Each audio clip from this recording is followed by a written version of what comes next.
Shalom, selamat pagi Bapak Ibu Saudara yang dikasihi Tuhan. Selamat bertemu kembali dalam acara Renungan Pagi Spiritual Life. Senang bisa bertemu dengan saudara di akhir pekan dalam minggu ini. Nah saudara, sebelum kita mulai aktivitas kita hari ini, mari kita akan merenungkan firman Tuhan bersama-sama. Dan hari ini firman Tuhan terambil dari 1 Petrus 3 ayat 13 sampai pasal 4 ayat 6. Saya akan membacakan bagian firman Tuhan ini bagi Bapak Ibu Saudara. Nah, judul perikop itu adalah menderita dengan sabar. Menderita dengan sabar.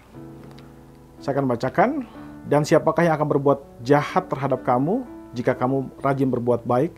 Tetapi sekalipun kamu harus menderita juga karena kebenaran, kamu akan berbahagia. Sebab itu janganlah kamu takuti apa yang mereka takuti, dan janganlah gentar. Tetapi kuduskanlah Kristus dalam hatimu sebagai Tuhan, dan siap sedialah pada segala waktu untuk memberikan pertanggungjawaban kepada tiap-tiap orang yang meminta pertanggungjawaban dari kamu tentang pengharapan yang ada padamu, tetapi harus dengan lemah lembut dan hormat, dan dengan hati yang murni, supaya mereka yang memfitnah kamu karena hidupmu yang saleh dalam Kristus menjadi malu karena fitnahan mereka itu. Sebab lebih baik menderita karena berbuat baik, jika hal itu dikehendaki Allah, daripada menderita karena berbuat jahat. Sebab juga Kristus telah mati sekali untuk segala dosa kita, Ia yang benar untuk orang-orang yang tidak benar, supaya Ia membawa kita kepada Allah. Ia yang telah dibunuh dalam keadaannya sebagai manusia, tetapi yang telah dibangkitkan menurut roh. Dan di dalam roh itu juga Ia pergi memberitakan Injil kepada roh-roh yang di dalam penjara, yaitu kepada roh-roh mereka yang dahulu pada waktu Nuh tidak taat kepada mereka, ketika Allah tetap menanti dengan sabar waktu Nuh sedang mempersiapkan bahteranya, di mana hanya sedikit, yaitu 8 orang yang diselamatkan oleh air bah itu.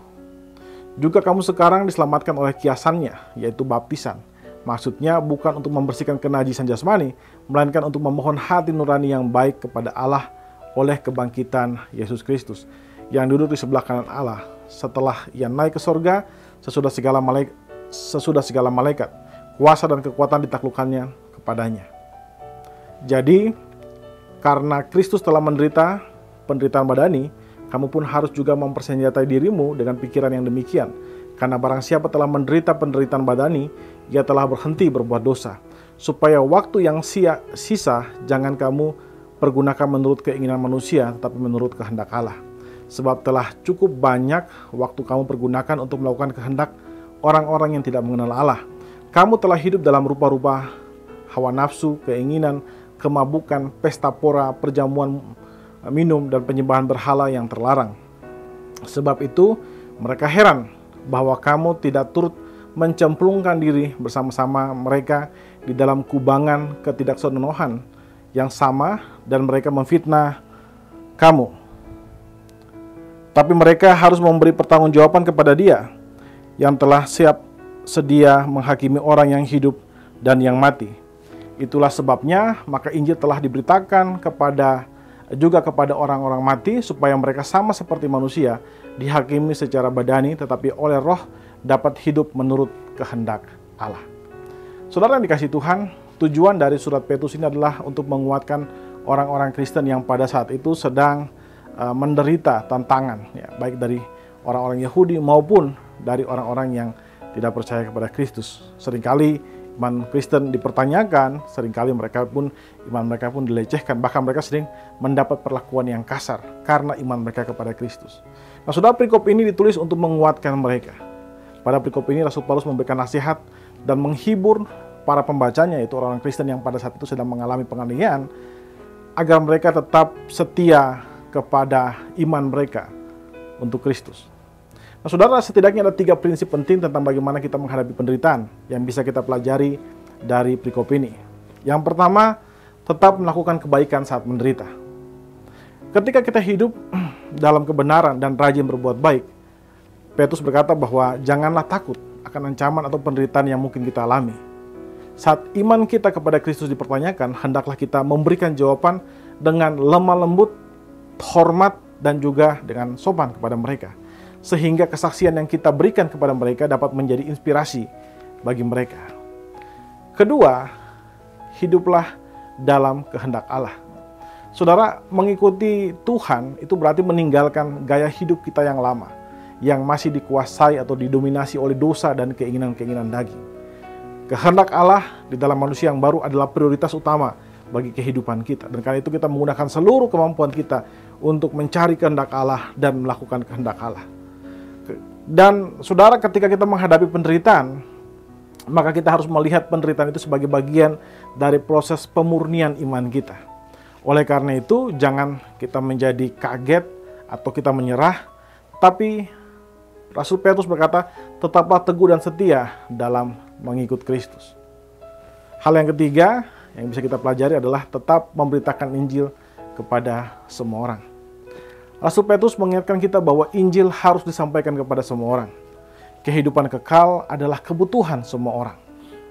Karena itu sebagai umat Allah kita bertanggung jawab untuk menyebarkan kabar baik tentang keselamatan di dalam Kristus. Saudara, renungan pagi hari ini mengajak kita untuk memandang penderitaan sebagai bagian dari perjalanan rohani kita. Ketika kita hidup dalam kebenaran, ketika kita mengikuti kehendak Allah dan tetap setia dalam memberitakan Injil, maka kita akan menemukan arti dan tujuan hidup kita yang terdalam, yaitu melakukan kehendak Allah dan hanya menjadi alat Allah di dalam dunia ini dan hidup bersama-sama dengan persekutuan dengan Allah Tritunggal. Itu adalah tujuan tertinggi dari kehidupan kita, dan hendaklah semua apa yang kita lakukan itu mengarah ke hal tersebut. Saudara, biarlah anugerah dari Roh Kudus memberikan kekuatan kepada kita di tengah tantangan dan juga memampukan kita untuk hidup sebagai saksi Kristus di dalam dunia yang sangat membenci Kristus ini. Amin. Saudara, marilah kita mengambil waktu sejenak untuk merenungkan firman Tuhan yang baru saja kita dengarkan ini. Saudara, apakah saudara sudah melihat penderitaan sebagai bagian dari pemurnian iman saudara? Mari saudara, kita mengambil waktu sejenak untuk mendoakan hal tersebut. Berdoalah meminta anugerah Tuhan melalui Roh Kudus untuk memberikan saudara kemampuan agar saudara dapat hidup dalam kebenaran, melakukan kehendak Allah, dan tetap setia dalam pemberitaan Injil keselamatan.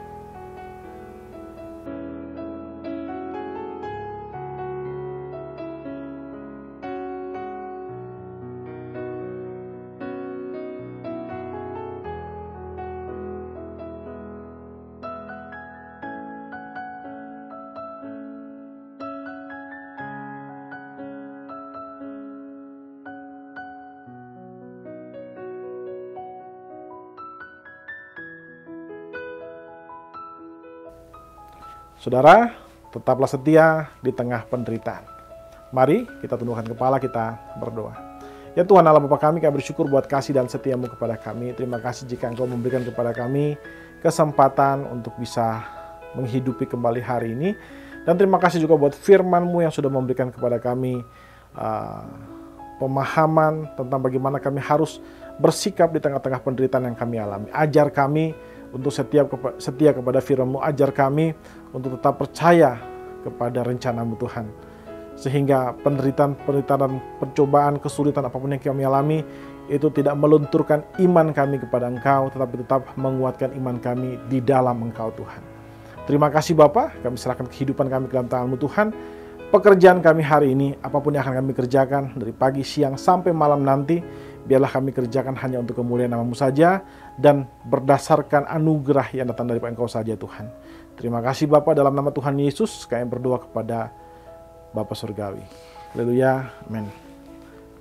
Saudara, demikian renungan kita pada pagi hari ini. Selamat pagi, selamat beraktivitas. Tuhan Yesus memberkati kita semua.